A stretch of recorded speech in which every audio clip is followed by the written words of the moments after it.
Assalamualaikum everyone. Today we are solving second assignment of MTA 631 Fall 2023. It have 20 marks and its due date is 15 January 2024. इस assignment का हमारे पास एक ही question है 20 marks का। उसके 4 steps हैं। हमारे पास एक फंक्शन दिया गया है, 2 वेरिएबल्स एक्स वाई पे डिपेंड कर रहा है। उसकी हमने लिमिट फाइंड आउट करनी है on the following conditions. X y approaches to 0 0 है तो लाइन एक्स एक्सिस के अकॉर्डिंग करनी है, वाई एक्सिस के अकॉर्डिंग करनी है, line y is equal to x के लिए करनी है और parabola y is equal to x square के लिए करनी है। तो ये 4 कंडीशंस हैं जिनके लिए हमें ये क्वेश्चन सॉल्व करना है और 20 मार्क्स का ये क्वेश्चन है। तो फर्स्ट ऑफ ऑल हमें जो फंक्शन गिवन है वो हम लिख लेते हैं उसकी लिमिट, क्योंकि हमें बताई हुई है एक्स वाई दोनों अप्रोच कर रहे हैं 0 0।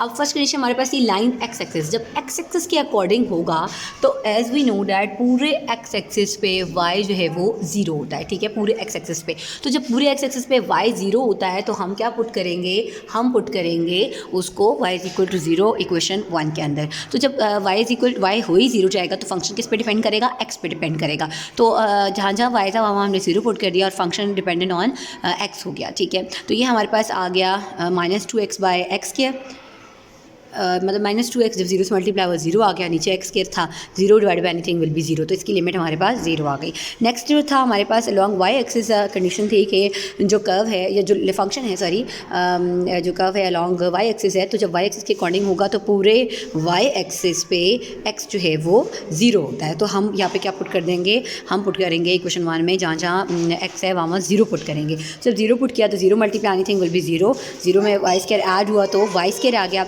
0 divided by anything will be 0। तो ये हमारे पास लिमिट जो है y अप्रोचेस टू 0 के लिए एफ ऑफ y की 0 आ गई। ठीक है, सी हमारे पास था along the line y is equal to x था, तो y is equal to x line के लिए हमारे पास किस तरीके से हमने कंसिडर किया कि जहाँ जहाँ y है वहाँ हमने x पुट किया तो पूरा फंक्शन हमारे पास x में कंसिडर हो गया। तो ये x और x से मल्टीप्लाई होंगे तो 2x स्क्वायर आ जाएगा, x स्क्वायर में x स्क्वायर ऐड होगा तो 2x स्क्वायर, दोनों एक जैसे कैंसिल होकर -1 आ जाए। नेक्स्ट जो हमारे पास कंडीशन है along y is equal to x square, उसके लिए जब हम सिंप्लीफाई करेंगे तो हमारे पास क्या है कि जहाँ y है वहाँ हमने अब क्या पुट कर दिया, एक्स स्क्वायर पुट कर दिया। तो -2x x square as it is रहेंगे, नीचे एक्स स्क्वायर और फिर एक्स स्क्वायर का स्क्वायर, क्योंकि y स्क्वायर था ना, तो एक्स स्क्वायर का एक्स स्क्वायर जो है वो एक्स स्क्वायर का स्क्वायर x4 आ जाएगा, दोनों में से एक्स स्क्वायर कॉमन लेंगे तो 1 + एक्स स्क्वायर आ जाएगा। अब ये एक्स स्क्वायर ऊपर वाले एक्स स्क्वायर से कैंसिल हो गया तो हमारे पास जवाब क्या है, -2x बाई 1 + एक्स स्क्वायर। तो क्योंकि लिमिट हमारे पास एक्स अप्रोचेस टू 0 थी, y तो क्योंकि ख़त्म हो गया था, दोनों अप्रोच टू 0 थे, तो हमने एक्स अप्रोचेस टू 0 वाली लिमिट कंसिडर की।